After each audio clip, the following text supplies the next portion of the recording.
تکبیر تحریمہ، یہ اچھا سوال ہے۔ تحریمہ کا مطلب یہ ہوتا ہے کہ ہر چیز کو حرام کر دینا، نفی کر دینا، منع کر دینا۔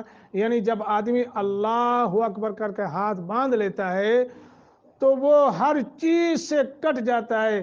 اس پر گفتگو کرنا بھی حرام، اس پر قسم و قسم کے تخیلات یا اقوال افعال باقی اس نماز کے علاوہ سب حرام ہے، سب حرام ہے، وہ نہیں کر سکتا۔ اس کا اس وقت جو تعلق ہے ہونا چاہیے کس کے ساتھ؟ اللہ کے ساتھ۔ کیسا ہونا چاہیے؟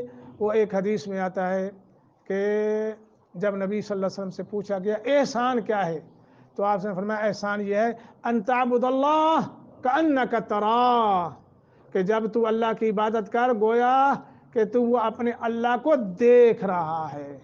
فَإِن لَمْ تَكُنْ تَرَاهُ فَإِنَّهُ يَرَاكَ، کہ اگر یہ کیفیت پیدا نہ ہو جائے کہ تو اللہ کو نہیں دیکھ رہا تو کم از کم یہ تیری کیفیت ہونی چاہیے کہ میرا اللہ تو مجھے دیکھ رہا ہے نا۔ تو نماز کی حالت میں اللہ اکبر کہہ کے تو اس قدر ہماری کیفیت ہو جانی چاہیے کہ باقی دنیا کے جتنے بھی معاملات ہیں گویا کہ وہ ہم سب پر حرام ہو جائیں۔ یہ افتتاح کے معنی ہوتا ہے کھولنا، ابتدا کرنا۔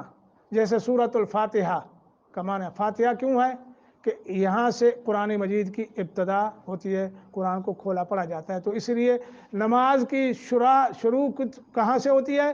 سورۃ ثنا سے ہوتی ہے، ثنا سے ہوتی ہے، تو اس لیے اس کا معنی ہے افتتاح۔